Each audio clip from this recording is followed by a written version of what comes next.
Good morning everyone.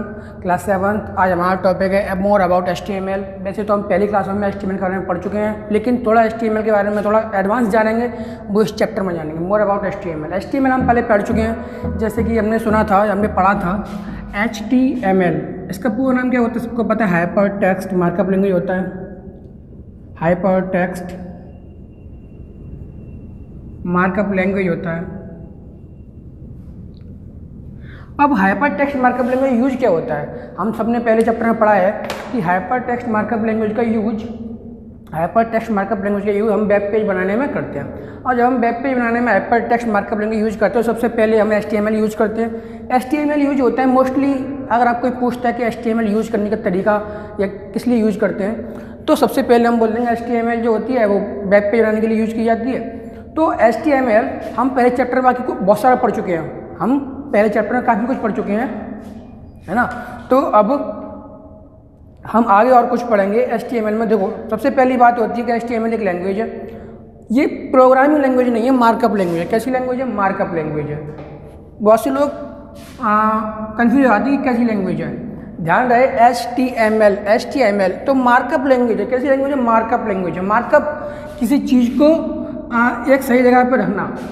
Markup मतलब होता है किसी जगह को सही जगह पर रखना, किसी चीज़ को, कोई भी चीज़ है उसको उसकी पार्टिकुलर जगह पर रखना होता है, मार्कअप होता है। देखिए, जैसे आपने गूगल का एक वेब पेज खोला या गूगल खोला, तो आपको दिखता है गूगल यहाँ पे आ रहा है, गूगल आपको यहाँ मिलता है, तो ये गूगल का मार्कअप है। अभी मैं यहाँ खड़ा हूँ, ये मेरा मार्कअप है, मैं अभी वहाँ चल रहा हूँ, वो मेरा मार्कअप वहाँ हो जाएगा। तो मार्कअप होता है किसी भी चीज़ का एक पर्टिकुलर डेस्टिनेशन, किसी भी चीज़ का एक पर्टिकुलर डेस्टिनेशन होता है, वो कहता है मार्कअप होता है। तो HTML क्या करता है? यही करता है कि किसी भी पर्टिकुलर चीज़ को पर्टिकुलर जगह पर रखना ही मार्कअप होता है। तो HTML ज़्यादा कुछ नहीं करता, बस वो ये करता है कि किसी चीज़ की पर्टिकुलर चीज़ को उसी जगह पर रख देता है जहाँ उसकी जगह है, तो उसी को बोलते हैं मार्कअप। क्या बोलते हैं? मार्कअप। और ऐसी लैंग्वेज जिससे किसी का मार्कअप चेंज किया जा सके, या मार्कअप फाइंड करें, या मार्कअप को फिक्स करें, तो वो होता है मार्कअप लैंग्वेज। और HTML ऐसी एक लैंग्वेज है, हाइपर टेक्स्ट मार्कअप लैंग्वेज। हमने लिख दिया हाइपर टेक्स्ट मार्कअप लैंग्वेज, लिख चुके हैं, पढ़ चुके हैं पहले चैप्टर में। इस चैप्टर थोड़ा और आगे से पढ़ेंगे, लेकिन एक बार ये देख लेते हैं कि हमने पहले चैप्टर में क्या पढ़ा है।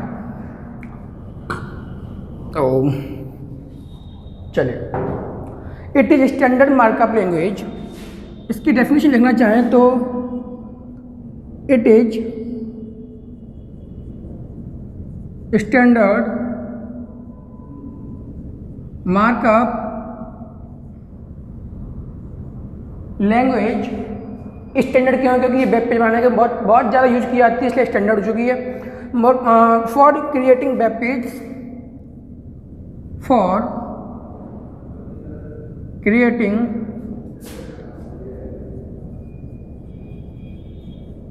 Web pages, for creating web pages which are displayed in web browser, which are displayed in web browser। देखिए, HTML क्या है? HTML एक पार्टिकुलर लैंग्वेज है। कैसी लैंग्वेज है? स्टैंडर्ड मार्कअप लैंग्वेज है। कैसी लैंग्वेज है? Standard markup. क्यों यूज की जाती है? For creating web pages, for creating web pages. Web page को क्रिएट करने के लिए क्या यूज करते हैं? स्टैंडर्ड मार्कअप लैंग्वेज है। क्रिएटिंग वेब पेज के लिए हम इसको, यानी वेब पेज बनाने के लिए हम इसको यूज करते हैं। वेब पेज क्या होते हैं? जो डिस्प्ले होते हैं किसमें? वेब ब्राउजर में। किसमें? वेब ब्राउजर में। कभी कभी आप कोई भी वेबसाइट ओपन करते हैं तो उस पर जो एक पार्टिकुलर पेज आता है, कभी कभी अगर आप किसी भी वेबसाइट को ओपन करते हैं तो जो पार्टिकुलर पेज आता है उसको बोलते हैं वेब पेज, उसी को बोलते हैं वेब पेज। सपोज करिए एक बुक है, सपोज करिए एक बुक है ये कोई, इसमें 100 पेजेस हैं। कितने पेजेस हैं? 100 पेजेस हैं। तो ये पूरी बुक को बोलेंगे वेबसाइट। पूरी बुक को क्या बोलेंगे? वेबसाइट बोलेंगे। और इसका एक पर्टिकुलर पेज, इसका एक पेज क्या होगा? वेब पेज होगा। इसका एक पेज क्या होगा? वेब पेज होगा। ठीक है, इतना समझ में आ रहा है सभी को कि HTML क्या है? स्टैंडर्ड मार्कअप लैंग्वेज है। It is use to creating web pages. ये वेब पेज बनाने में हमारी हेल्प करती है। और वो वेब पेज क्या होते हैं, वेब पेज वो होते हैं जो वेब ब्राउज़र में हमें डिस्प्ले होते हैं जब भी हम किसी वेबसाइट को एक्सेस कर रहे होते हैं। जब भी हम किसी वेबसाइट को एक्सेस कर रहे होते हैं तो हमें पूरी वेबसाइट नहीं दिखती, हमें वेबसाइट का एक पर्टिकुलर पेज दिखता है और उसी पेज को बोलते हैं वेब पेज।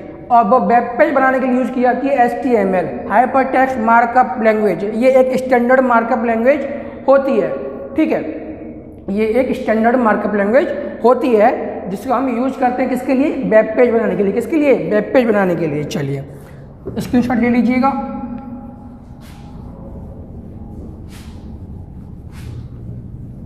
HTML इनिशियल कब हुई थी, HTML इनिशियल कब हुई थी, यानी इसको ये लिख सकते हैं कि ये सबसे पहले कब आई थी, फर्स्टली अपीयर्ड कब हुई थी,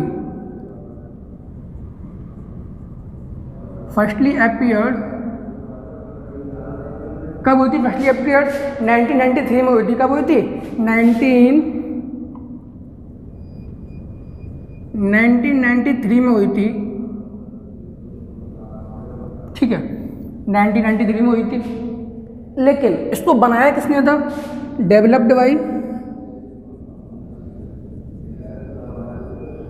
बाई एक ग्रुप था जिसका नाम था WhatWG, इसका नाम था WhatWG।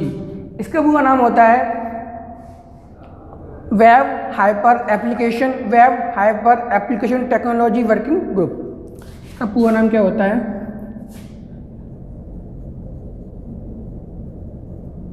Web hyper application technology working group. इस ग्रुप में एक इंसान थे जिसका नाम था टिम बर्नर्स-ली। टिम बर्नर्स-ली, इन्होंने ही इसको डेवलप किया था। टिम बर्नर्स-ली ने इसको डेवलप किया था। डेवलप करने के लिए बहुत सारे लोगों की ज़रूरत होती है, जैसे कोई टीम वर्क करती है।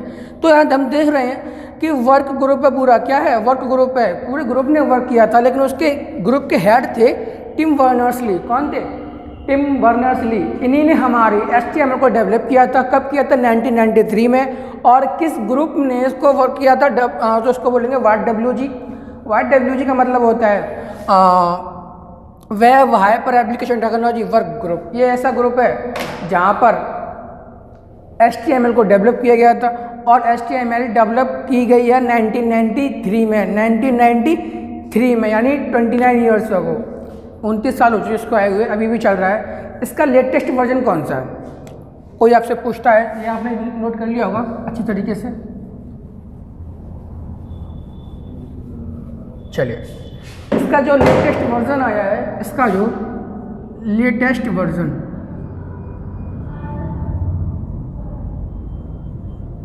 इसका जो लेटेस्ट वर्जन आया है वो काफ़ी मतलब ये बोले हैं काफ़ी कॉम्प्लिकेटेड भी है और इजी भी है सीखने के लिए। तो उसका नाम है लिविंग स्टैंडर्ड जो 2021 में आया था। लेकिन वो उतना खास नहीं है, लेकिन कुछ भी हो हम HTML5 बहुत अच्छे से सीखते हैं। HTML5 ये जो आया था, ये आया था 2014 में। कब आया था, 2014 में आया था और अभी तक डिमांड में है। अभी तक 2022 चल रहा है, अभी तक क्या है, डिमांड में है ये HTML5 जो है HTML का 5th वर्जन है। और HTML शुरुआत में आई थी 1993 में आई थी, उसके बाद HTML5 2014 में आई हुई है। ये अभी तक डिमांड में चल रही है, काफ़ी अच्छी है और काफ़ी ईजी है सीखने के लिए, आसानी से सीख सकते हैं। चलिए अब बात करते हैं जो हमारे चैप्टर में दिया गया है।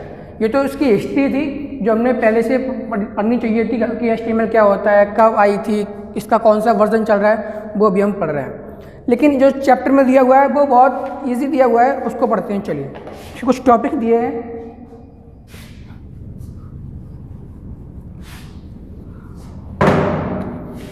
पहले हम पढ़ेंगे एलिमेंट्स और उसका टाइप, एलिमेंट्स एंड इसके टाइप्स। चलिए एलिमेंट्स क्या होते हैं, ये एक ऐसे सोर्स होते हैं जिससे हम अपने HTML की कोडिंग को करते हैं। Source which are useful to write, या कोड कर सकते हैं, कोड करेंगे क्योंकि HTML में कोडिंग होती है, तो राइट या code a document of HTML,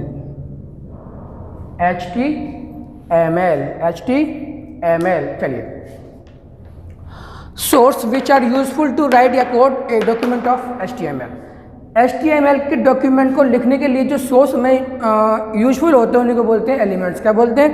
elements. देखिए इसमें क्या होता है, इसमें टैग्स आते हैं। क्या आते हैं? टैग्स। क्या आते हैं? टैग्स आते हैं। हमेशा ध्यान रखें, टैग्स हमेशा एंगल्ड ब्रैकेट से शुरू होंगे। कौन से? Angled brackets. एंगल ब्रैकेट समझते हैं? एंगल ब्रैकेट ये होते हैं, देखिए ये वाले, ये जो ब्रैकेट होते हैं इनको क्या बोलते हैं? एंगल ब्रैकेट बोलते हैं। क्या बोलते हैं? एंगल्ड ब्रैकेट बोलते हैं। कोई भी टैग होगा वो शुरुआत इससे होगा, एंड इससे होगा। ओके, कोई भी एलिमेंट होगा उसमें स्टार्टिंग टैग और एंडिंग टैग दोनों ही होते हैं। चलिए अब पढ़ते हैं कि होते क्या है टैग्स। चलिए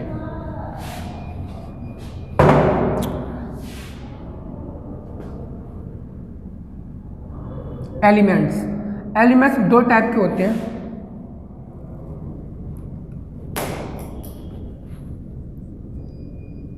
एम्प्टी टैग या एलिमेंट, और ये होते हैं कंटेनर टैग या कंटेनर एलिमेंट, एक ही बात होगी।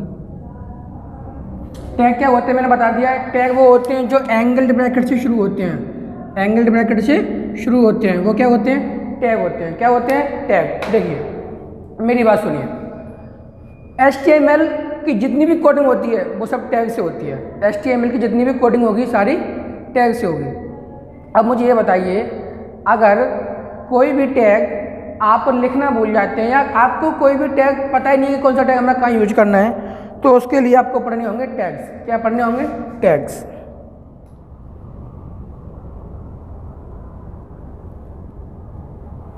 ठीक है, चलिए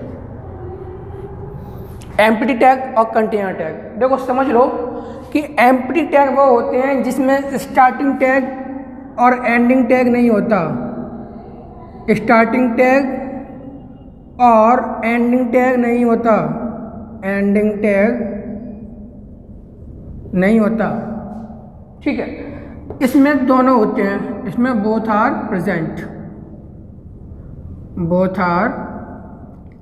प्रेजेंट, स्टार्टिंग टैग भी होगा और क्लोजिंग टैग भी होगा।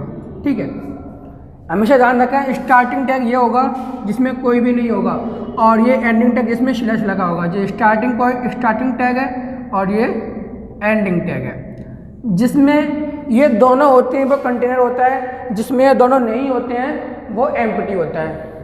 फिर से समझिए एक बार, ऐसे टैग्स या ऐसे एलिमेंट्स जिसमें स्टार्टिंग टैग्स और एंडिंग टैग्स दोनों होते हैं। स्टार्टिंग टैग्स और एंडिंग टैग्स दोनों ही होते हैं तो वो होते हैं कंटेनर। जिसमें स्टार्टिंग टैग और एंडिंग टैग कुछ भी नहीं होता वो होते हैं एम्प्टी टैग्स। एम्प्टी टैग अब होंगे कैसे? देखिए इसमें कुछ नहीं होता, बस ये वाला पार्ट होता है। इसमें ये वाला पार्ट होता है, केवल सिंगल पार्ट होता है। वो उसको हम स्टार्टिंग नहीं बोल सकते, उसको हम एंड भी नहीं बोल सकते, केवल एक ही पार्ट है। अगर क्लास में सपोज करिए एक लाइन लगी हुई है जिसमें आगे भी बनने पीछे भी बनने, तो वो लाइन कहेंगे उसमें स्टार्टिंग पॉइंट होगा, एंडिंग पॉइंट होगा। लेकिन जहाँ एक अकेला बंदा खड़ा हुआ है तो क्या हम उसे लाइन बोलेंगे? क्या उसमें स्टार्टिंग पॉइंट होगा? नहीं होगा, वो सिंगल है, उसमें तो स्टार्टिंग होगा ना एंडिंग होगा। अगर हम उसे स्टार्टिंग बोल देंगे तो जो चीज़ स्टार्ट होती है उसका एंड भी होता है, तो वो नहीं हो सकता ना। इसलिए स्टार्टिंग टैग और एंडिंग टैग जहाँ दोनों होते हैं वो कंटेनर टैग, और जहाँ स्टार्टिंग टैग और एंडिंग टैग नहीं होते वो क्या कहेंगे उसको? Empty tag. चलिए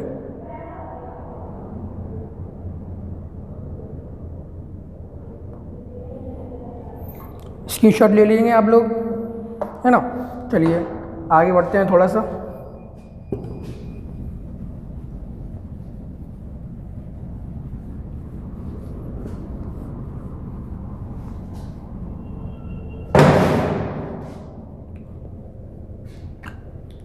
चलिए, एलिमेंट्स पढ़ लिए, कंटेनर टैग्स पढ़ लिए, अभी का इनका समझ लेते हैं होता क्या है।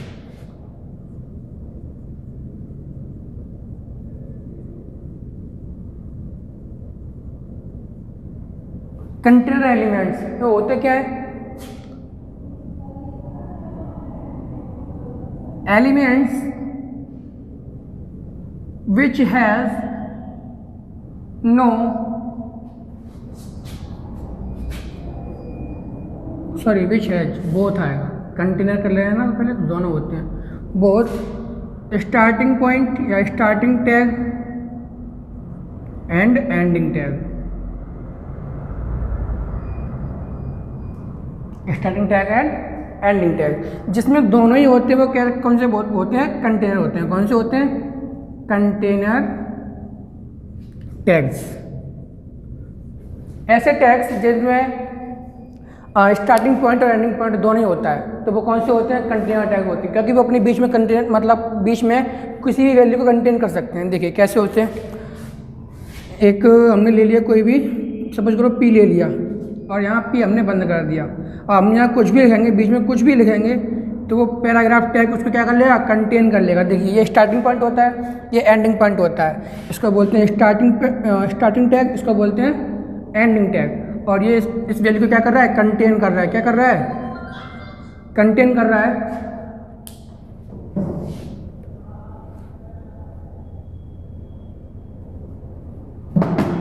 ये इस वैल्यू को कंटेन कर रहा है, तो कैसा टैग होगा? कंटेनर टैग होगा। ठीक है, कंटेनर टैग होगा, क्योंकि ये इस वैल्यू को क्या कर रहा है? बीच में अपने कंटेन कर रहा है। ये स्टार्टिंग पॉइंट हो गया, ये एंडिंग पॉइंट हो गया, बीच में वैल्यू इसने क्या कर ली? कंटेन कर ली, तो कैसा हो गया? कंटेनर टैग हो गया। समझ में आ गया होगा, स्क्रीनशॉट ले लीजिए, आगे बढ़ते हैं।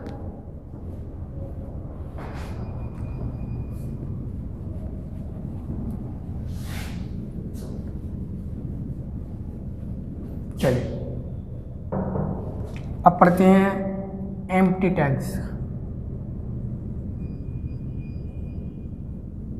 Empty tags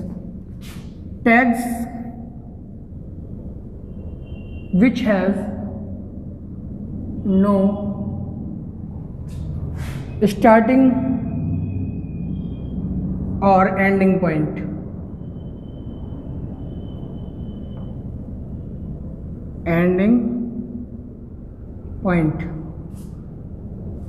Called empty tags. ऐसे टैग्स जिसमें ना तो स्टार्टिंग पॉइंट होता है और ना ही एंडिंग पॉइंट होता है, वो कौन से होते हैं? एम्प्टी टैग होते हैं। एग्जांपल में देख लीजिए, एक तो BR होता है, एक HR होता है। एक BR होता है, एक HR होता है। ये क्या करता है? इसमें ना तो स्टार्टिंग पॉइंट है और ना ही एंडिंग पॉइंट है। ठीक है, तो जब स्टार्टिंग पॉइंट नहीं है, एंडिंग पॉइंट नहीं है, तो ये किसी वैल्यू को होल्ड नहीं कर पाएगा, और जब ये वैल्यू होल्ड नहीं कर पाया तो कैसा रहेगा? एम्प्टी रहेगा, यानी खाली रहेगा। जो चीज़ वैल्यू को कंटेन नहीं कर सकती वो कैसी होगी? खाली होगी, यानी एम्प्टी होगी। तो इसलिए इनको बोलते हैं एम्प्टी टैग्स। ठीक है, मोस्टली 3-4 ही होते हैं। आप अभी 2 पढ़ेंगे, BR और HR। आगे चल के पढ़ेंगे। BR क्या करता है कि आपकी किसी लाइन को ब्रेक करता है। BR मतलब ब्रेक, ये आपकी किसी लाइन को ब्रेक करता है। जैसे सपोज करो हम यहाँ लाइन्स लिखते जा रहे हैं, और मैं ये वाली लाइन अब यहाँ से हटा के यहाँ चाहिए वेब पेज में, तो वहाँ हम BR लगाते हैं। क्या लगाते हैं? BR लगाते हैं। तो कोडिंग करते समय हमें, अगर हम इस लाइन के बाद यहीं पे BR लगा देते हैं, तो अब ये वाली लाइन यहाँ नहीं आएगी, यहाँ आएगी, यहाँ नहीं आएगी। इसको बोलते हैं ब्रेक टैग। क्या बोलते हैं? Break tag. आगे पढ़ेंगे टैग्स के बारे में। अभी तो हम कंटेनर पढ़ रहे हैं और एम्प्टी पढ़ रहे हैं। ठीक है, चलिए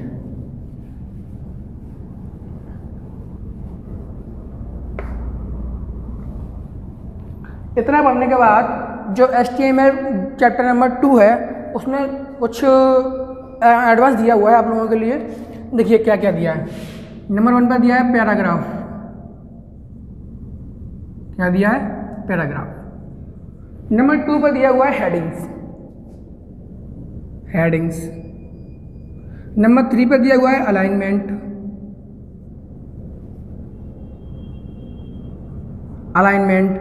नंबर 4 पे दिया हुआ है BR टैग। यानी ब्रेक टैग। अब पढ़ेंगे इसको। नंबर 5 पर दिया है $NBSP यानी ब्लैंक स्पेस दिया हुआ है। उसके बाद हम पढ़ेंगे 5 हो गया 6। उसके बाद पढ़ेंगे फॉन्ट एंड फॉन्ट, बाद में पढ़ेंगे फॉन्ट स्टाइल। क्या पढ़ेंगे? Font style. यानी कुल मिला के HTML का जो नेक्स्ट चैप्टर है उसमें आपके ये 7 टॉपिक्स हैं। इन 7 टॉपिक्स को भी हम कवर कर लेंगे अच्छी तरीके से। देखिए कैसे। पैराग्राफ बता चुका था मैं आपको पहले भी, अभी बताएंगे अच्छी तरीके से। हेडिंग आपको बता चुका था मैं। अलाइनमेंट, BR, NBSP, फॉन्ट और फॉन्ट स्टाइल ये हम अभी पढ़ेंगे। ठीक है, तो शुरुआत करते हैं। चलिए अब पढ़ने जा रहे हैं हम पैराग्राफ्स। क्या पढ़ने जा रहे हैं? पैराग्राफ्स पढ़ने जा रहे हैं। चलिए पैराग्राफ पढ़ते हैं पहले। पैराग्राफ, आप सब लोग जानते हैं कि पैराग्राफ होता क्या है, लेकिन हम पढ़ने जा रहे हैं पैराग्राफ टैग को। क्या पढ़ने जा रहे हैं? Paragraph tag. क्या पढ़ने जा रहे हैं? Paragraph tag. देखिए जैसे आपने बुक्स में पढ़ा हुआ है, लाइन्स अलग होती हैं, पैराग्राफ्स अलग होते हैं, हेडिंग्स अलग होती हैं। ऐसे ही HTML किसी वेब पेज को अच्छा बनाने के लिए, किसी वेब पेज को इफेक्टिव बनाने के लिए हम यूज़ करते हैं इन टैग्स को। Paragraph tags, heading tags, BR tags, बहुत सारे टैग्स होते हैं। उनके हिसाब से हम अपने वेब पेज को काफ़ी अच्छे से क्रिएट कर सकते हैं। ठीक है, चलिए देखते हैं। ये शुरू होता है P से, ख़त्म होता है इससे। अब आप मुझे बताइए कि ये टैग कैसा होगा? कंटेनर होगा या एम्प्टी होगा? कैसा होगा? कंटेनर होगा कि एम्प्टी होगा? कंटेनर होगा कि एम्प्टी होगा? बताइए, जल्दी बताइए। बिल्कुल सही, ये कैसा होगा? कंटेनर होगा। कैसा होगा? कंटेनर होगा। कैसा होगा? कंटेनर। क्यों? क्योंकि ये स्टार्टिंग पॉइंट हो गया, ये एंडिंग पॉइंट हो गया, और ये अपने बीच में कोई वैल्यू कंटेन कर सकता है, तो ये कैसा होगा? कंटेनर टैग होगा। कैसा होगा? कंटेनर टैग होगा। यहाँ पे कुछ भी लिख देंगे हम, ये इस वैल्यू को क्या कर लेगा? कंटेन कर लेगा, तो ये कैसा टैग होगा? कंटेनर टैग होगा। कैसा होगा? कंटेनर टैग होगा। देखिए पैराग्राफ ये यूज़ किस लिए किया जाता है? इट इज़ यूज टू, यहीं लिख देते हैं, it is use to write paragraphs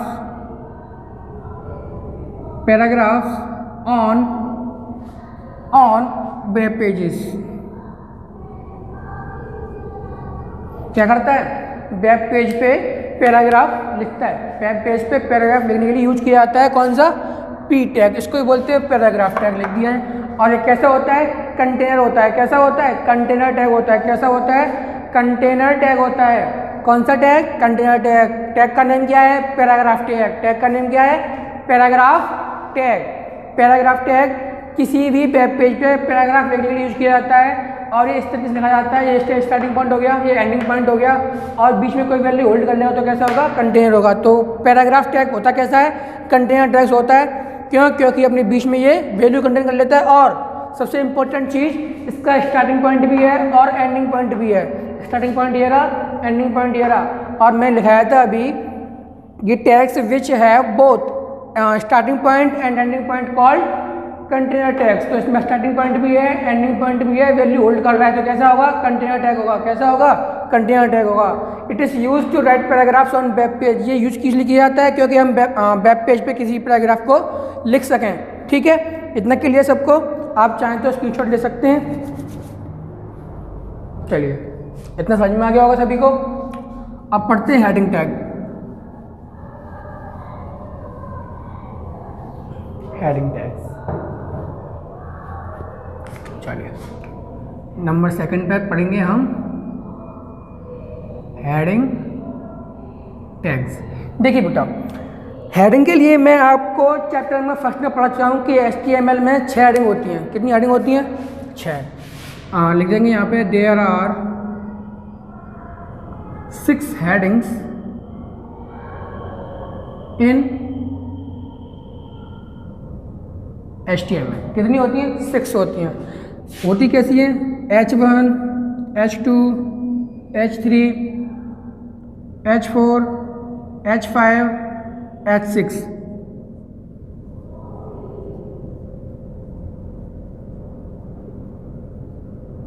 यहाँ ये बंद हो जाएगा H4, यहाँ पे H5 क्लोज हो जाएगा, यहाँ पे H6 क्लोज हो जाएगा, यहाँ H1 क्लोज हो जाएगा, यहाँ पे H2 क्लोज हो जाएगा, यहाँ पे H3 क्लोज हो जाएगा।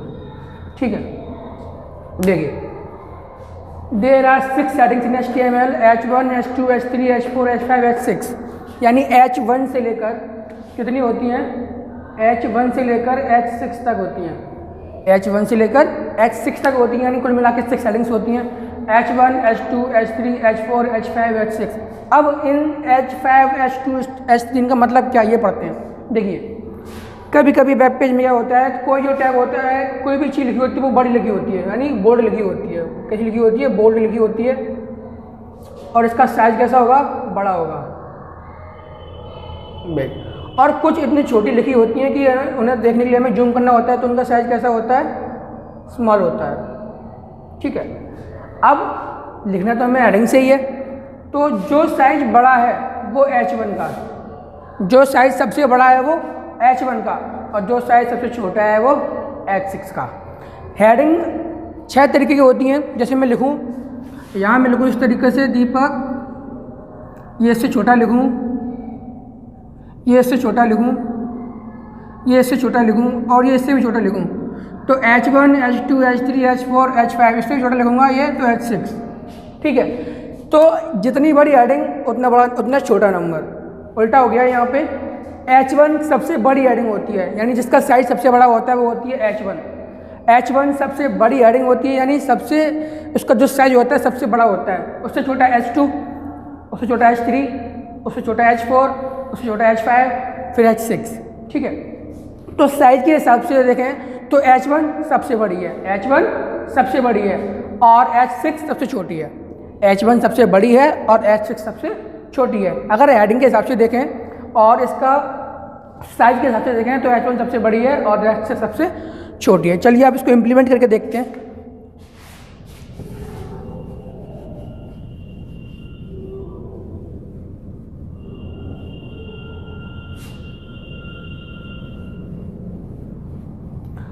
चलिए इम्प्लीमेंट कर लेते हैं एक बार अच्छी तरीके से। देखिए मैंने एक बार H1 लिया और मैंने यहाँ लिख दिया H1 क्लोज कर दिया, ठीक है। और मैंने यहाँ लिया H4, यहाँ मैंने दीपक लिख दिया, यहाँ मैंने इसको बंद कर दिया H4 को। अब मैं जब इसको रन कराऊंगा वेब ब्राउज़र पे तो ये वाला जो होगा वो ऐसे लिखा आएगा। इसका आउटपुट क्या होगा, ये होगा। आप फर्क देख सकते हैं, ये आउटपुट है और हमने ये क्या किया है, ये दोनों क्या किए हैं, हमने कोड किए हैं। क्या किए हैं, कोड किए हैं। अब देखो जब हमने कोड में H1 लगाया तो आउटपुट सबसे बड़ा आया, जब हमने कोड में H4 लगाया तो उससे छोटा आया। अगर मैं यहीं H6 लगा देता हूँ, H6 दीपक H6, तो इसका आउटपुट क्या आएगा, ये आएगा। इसका आउटपुट ये आएगा। तो आप साफ देख सकते हैं कि H1 लिखा तो सबसे बड़ा आउटपुट आया, मतलब हेडिंग का साइज सबसे बड़ा आया। H4 लगाया हमने तो मीडियम आ गया, लेकिन जब हमने H6 लगाया तो सबसे छोटा आया। तो ये इम्प्लीमेंटेशन हमने इसलिए किया था क्या, जिससे आप लोगों को हेडिंग के बीच का जो अंतर आपको पता चल जाए। H1 सबसे बड़ी होती है, लार्जेस्ट H1, ठीक है। स्मॉलेस्ट H6, सबसे बड़ी H1, सबसे छोटी H6, सबसे बड़ी H1, सबसे छोटी H6 क्या होती है, हेडिंग होती है। अब मुझे एक बात बताइए आप लोग कि हेडिंग टैग जो होगा वो कैसा होगा, एम्प्टी होगा, कंटेनर होगा? बताइए, जो हेडिंग टैग होगा वो कैसा होगा, एम्प्टी होगा या कंटेनर होगा? बिल्कुल सही, कैसा होगा, कंटेनर होगा। कैसा होगा, कंटेनर होगा। क्यों? क्योंकि इसमें स्टार्टिंग पॉइंट भी है, एंडिंग पॉइंट भी है और वैल्यू भी होल्ड कर रहा है। ये स्टार्टिंग पॉइंट हो गया, ये एंडिंग पॉइंट हो गया और ये वैल्यू हो गई, ठीक है। ऐसे टैग्स जिसमें स्टार्टिंग पॉइंट, एंडिंग पॉइंट दोनों होते हैं और बीच में कोई वैल्यू होल्ड कर लेते हैं तो कैसे होते हैं, कंटेनर टैग्स होते हैं। कैसे होते हैं, कंटेनर टैग्स होते हैं। इतना आपको समझ में आ गया हेडिंग्स में। H1, H6, H1 सबसे बड़ी, H1 सबसे बड़ी और H6 सबसे छोटी। देखिए जब भी हमें किसी हेडिंग को सबसे बड़ा लिखना है यानी लार्जेस्ट लिखना है तो H1 आएगा, सबसे छोटा लिखना है तो H6 आएगा, ठीक है। अब देखिए हमने ये भी पढ़ लिया हेडिंग कितनी होती है, 6 होती हैं, H1 सबसे बड़ी, H6 सबसे छोटी। ठीक है, हेडिंग कैसा होता है, कंटेनर टैग्स होता है। कैसा होता है, कंटेनर टैग होता है। देखिए कैसे, क्योंकि इसमें स्टार्टिंग पॉइंट भी है, एंडिंग पॉइंट भी है और वैल्यू भी होल्ड कर रहा है, तो कैसा होगा, कंटेनर टैग्स होगा। चलिए आगे बढ़ते हैं।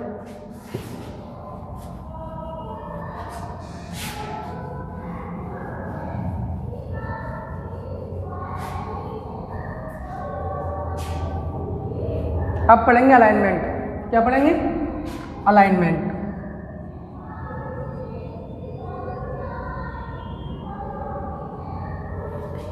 क्या पढ़ेंगे, अलाइनमेंट। देखिए अलाइनमेंट का मतलब होता है किसी भी चीज़ को किसी भी डायरेक्शन में सेट करना, किसी भी टेक्स्ट को, किसी भी इमेज को या किसी भी हेडिंग वगैरह को किसी भी डायरेक्शन में सेट करना क्या होता है, अलाइनमेंट होता है। क्या होता है, अलाइनमेंट होता है। देखिए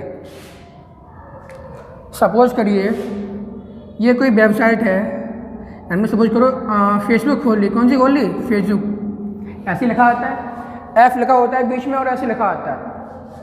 थोड़ा बड़ा बना देते हैं,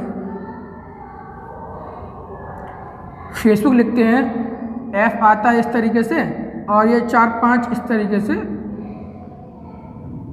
प्रोसेसिंग पॉइंट्स आते हैं। क्या आते हैं, प्रोसेसिंग पॉइंट्स आते हैं। ठीक है, अब देखिए अलाइनमेंट है। अलाइनमेंट का मतलब होता है कि आप किसी भी चीज़ को, चाहे वो टेक्स्ट हो, हेडिंग्स हो, इमेज हो, उसको किसी डायरेक्शन में सेट करना। अब मैं आपको दिखता होगा कि अलाइनमेंट में मोस्टली चीज़ें आपको बीच में दिखाई देती हैं। फेसबुक आपको बीच में दिखाई देता है। अगर आप गूगल ओपन करेंगे गूगल, तो आपको गूगल को बीच में दिखाई देगा। क्या आपको कभी गूगल यहाँ दिखाई दिया, नहीं। कभी यहाँ दिखाई दिया, नहीं। कभी यहाँ दिखाई दिया, नहीं। कभी यहाँ दिखाई दिया, नहीं। लेकिन हमेशा यहाँ दिखाई देगा गूगल। क्यों, क्योंकि उसका अलाइनमेंट कैसा है, सेंटर है। क्या है, सेंटर है। तो अलाइनमेंट कुल मिला के 5 तरीके के होते हैं। देखो, लेफ्ट, राइट, टॉप, बॉटम और सेंटर। 5 तरीके के होते हैं। अगर अलाइनमेंट हमने लेफ्ट लगा दिया तो ये लेफ्ट साइड में अलाइन हो जाएगी। अगर राइट लगा दिया तो राइट साइड में अलाइन हो जाएगी। टॉप लगा दिया तो सबसे ऊपर पहुंच जाएगी, ये यहाँ की वजह यहाँ पहुंच जाएगा। अगर बॉटम लगा दिया तो नीचे आ जाएगा। अगर सेंटर लगा दिया, क्या लगा दिया, सेंटर लगा दिया, तो ये आपको बीचों बीच में दिखाई देगा। अलाइनमेंट का मतलब ये होता है कि ये आपके टेक्स्ट को, आपकी फाइल्स को, आपके इमेज को किसी एक डायरेक्शन में सेट कर देता है। वो होता है अलाइनमेंट। यानी अलाइन कर रहा है, आप किसी भी चीज़ को क्या कर देता है, अलाइन कर देता है कि आपकी ये वाली चीज़ यहाँ आएगी, ये वाली चीज़ वहाँ जाएगी। ये क्या होता है, अलाइनमेंट होता है। तो कुल मिला के हम पढ़ेंगे अलाइनमेंट।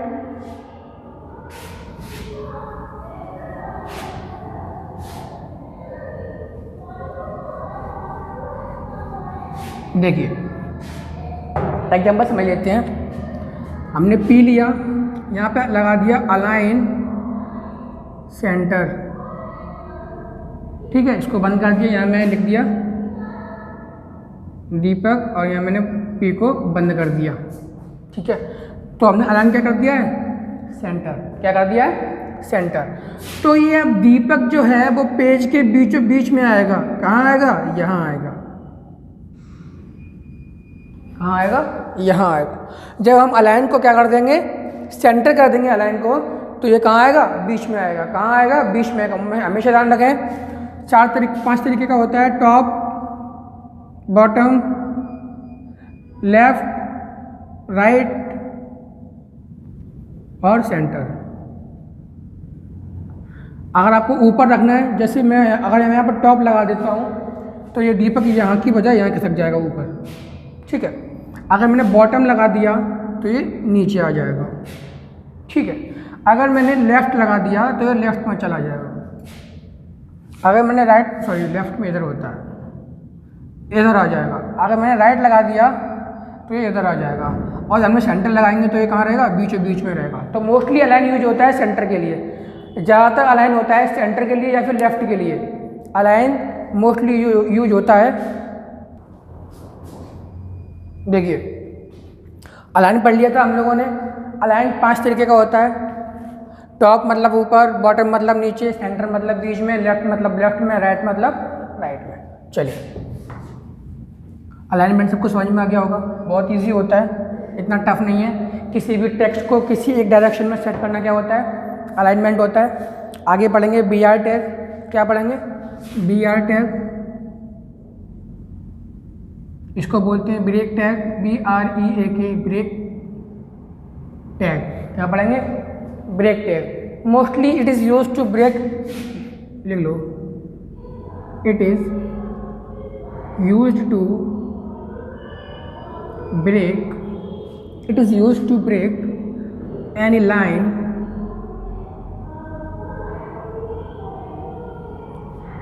बहुत है, किसी भी लाइन को ब्रेक करने के लिए यूज किया जाता है। छोटे से पढ़ेंगे, शुरू। किसी भी लाइन को ब्रेक करने के लिए वैसे तो हम एंटर प्रेस करते हैं, लेकिन कोडिंग में ऐसा नहीं हो सकता, कोडिंग में ऐसा नहीं हो सकता। कोडिंग एंटर को नेक्स्ट लाइन में ले जाने वाला नहीं है। कोडिंग आप जब करते हैं, पैराग्राफ लिख रहे होते हैं, तो वहाँ आपको BR टैग लगाना पड़ेगा इसके लिए, लाइन को ब्रेक करने के लिए। सपोज करिए ये पैराग्राफ में लिख रहा हूँ, कुछ भी लिखा मैंने इसमें, यहाँ P मैंने बंद कर दिया। अब एक एलिमेंट ये है, एक एलिमेंट ये है। अगर मैं यहाँ पे एंटर मार के भी लिखूँगा ना, तब भी टैग तो यही रहेगा, एक सिंगल टैग तो यही रहेगा, सिंगल। तो इसका मतलब ये है कि ए टॉपिक और B टॉपिक, मुझे A यहाँ चाहिए, B यहाँ चाहिए, लेकिन अगर हम ऐसे लिखेंगे तो ये B यहाँ आएगा। तो इसको करने के लिए तो ये काफ़ी है, लेकिन अगर हमें A ऐसे चाहिए, B ऐसे चाहिए, तो हम यहाँ लगाएंगे, यहाँ लगा देंगे BR। क्या लगा देंगे? BR। तो A B फिनिश हो गया।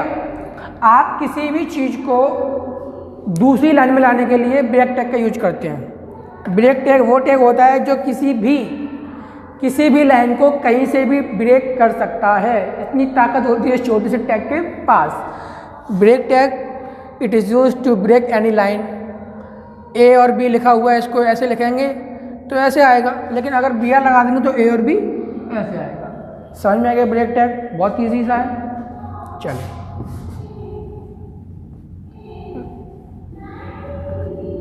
अब पढ़ते हैं फॉन्ट। क्या पढ़ते हैं? फॉन्ट। देखिए फॉन्ट क्या होता है? फॉन्ट एक टेक्स्ट होता है जो आपको डिस्प्ले हो रहा होता है। Font is the displaying text और एनी वेबसाइट और web page. Font is the displaying text on any web page और UI यानी यूजर इंटरफेस। UI मतलब यूजर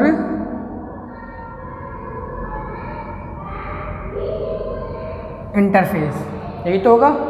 देखिए, font is the displaying text on any web page और user interface. Web page और user interface, किसी भी website का आप ओपन करते हैं तो उस पर जो टेक्स्ट लिखा होता है, जो आप पढ़ रहे होते हैं, वो क्या होता है? टेक्स्ट होता है। और उसी टेक्स्ट को जो आप देख रहे हैं उसको बोलते हैं फॉन्ट। क्या बोलते हैं? फॉन्ट। चलिए, font is the displaying text on any web page और user interface. User interface, user interface UI होता है। हम ये पहले पढ़ चुके हैं, GUI CUI पहले पढ़ चुके हैं, काफ़ी पहले पढ़ा था हमने। तो UI अभी इसको भूल जाइए, वेब पेज पढ़ेंगे। कोई HTML पढ़ रहे हैं तो वेब पेज पे सबसे ज़्यादा ध्यान देते हैं। वेब पेज पे आपको दिखाई देने वाला, वेब पेज पे दिखाई देने वाला टेक्स्ट आपको क्या कहलाता है? फॉन्ट। क्या कहलाता है? फॉन्ट।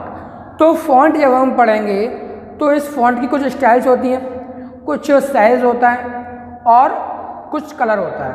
देखिए,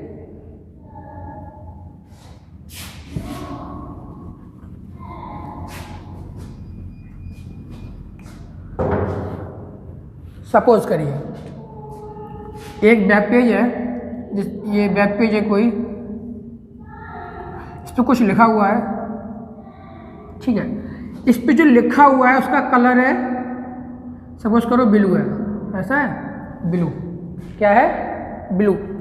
और उसका साइज कुछ भी हो सकता है, सपोज वो 24px है, 24px है। अब ये px क्या होता है बाद में पढ़ेंगे, ठीक है।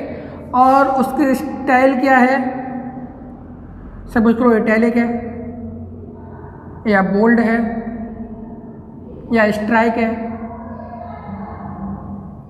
ठीक है। बहुत सारी होती है, फॉन्ट फैमिली में आता है पूरा। Font colour, font size, font style, ये सब हम पढ़ लेंगे। अब देखो, जो कलर फॉन्ट का होगा वो फॉन्ट कलर हो जाएगा। जो कलर फॉन्ट का होगा, यानी हमें इस पर जो दिख रहा है, जो भी लिखा हुआ है, उसका जो कलर होगा वो क्या होगा, फॉन्ट कलर होगा, फॉन्ट कलर, ठीक है। और जो साइज होगा इसको बोलेंगे फॉन्ट साइज, ठीक है। इसकी जो स्टाइल होगी उसको बोलेंगे फॉन्ट स्टाइल, फॉन्ट स्टाइल, ठीक है। अब देखिए, फॉन्ट कलर कुछ भी हो सकता है, red, yellow, blue, green, brown, pink, कैसा भी हो सकता है, कैसा भी, red, yellow, pink, blue, white, brown, कैसा भी, XYZ कैसा भी हो सकता है। उसके बाद फॉन्ट साइज, फॉन्ट साइज भी कुछ भी हो सकता है, 24px, 28px, 42px, कुछ भी हो सकता है। स्टाइल बहुत सारी होती है, इटैलिक हो गया, फॉन्ट इटैलिक हो गया, बोल्ड हो गया, इटैलिक और स्ट्राइक हो गया, रोमन हो गया, कोरियर हो गया, बहुत सारे होते हैं। तो मोस्टली ये चीज़ पढ़ेंगे हम। जो कलर फॉन्ट का है वो फॉन्ट कलर, जो कलर फॉन्ट का है, सपोज करो यहाँ पे ब्लू है या आगे रेड हो गया तो रेड हो जाएगा। और फॉन्ट साइज, जो साइज फॉन्ट का है, 24px, 48px, है ना, 50px, कुछ भी हो सकता है। फॉन्ट स्टाइल, जो स्टाइल है, सपोज करो बोल्ड है तो बोल्ड में थोड़ा सा हल्का सा डार्क हो जाता है ये, ठीक है। इटैलिक होता है, इटैलिक, तो उसमें हल्का सा टेढ़ा हो जाता है, इस तरीके से क्या हो जाता है, हल्का सा टेढ़ा हो जाता है। उसके बाद अगर हम बात करें स्ट्राइक की, तो ये क्या होता है, ऐसे लिखेगा और बीच से काट देगा, ऐसे लिखेगा और बीच से काट देगा, ये क्या होता है, स्ट्राइक होता है। ऐसे लिखेगा, सपोज करो स्ट्राइक ही लिख देते हैं, स्ट्राइक लिखेगा, जो भी लिखेंगे और उसको यहाँ से बीच से कट कर देता है, ये होता है स्ट्राइक। क्या होता है, स्ट्राइक। इसका यूज काफ़ी होता है, सबसे ज़्यादा होता है ई-कॉमर्स साइट पे। कौन सी साइट पे, ई-कॉमर्स साइट पे। देखिए, आप कुछ भी, सपोज करिए आप फ्लिपकार्ट पे गए और वहाँ रेट लिखी हुई है 2500, ये कटिंग मिलेगी आपको, नीचे मिलेगा 1500। तो ये किससे लिखा गया है, स्ट्राइक से। किससे लिखा गया है, स्ट्राइक से। किससे लिखा गया है, स्ट्राइक से। देखिए बेटा, आज के चैप्टर में हमने बहुत सारी चीज़ें पढ़ी हैं। पैराग्राफ पढ़ा, हेडिंग पढ़ा, अलाइनमेंट पढ़ लिया, ब्रेक टैग पढ़ लिया, फॉन्ट पढ़ लिया, फॉन्ट साइज पढ़ लिया, फॉन्ट कलर पढ़ लिया, काफ़ी कुछ पढ़ लिया। और सबसे पहले हमने पढ़ा था HTML की हिस्ट्री। क्या पढ़ा था, HTML की हिस्ट्री। क्या पढ़ा था, HTML की हिस्ट्री।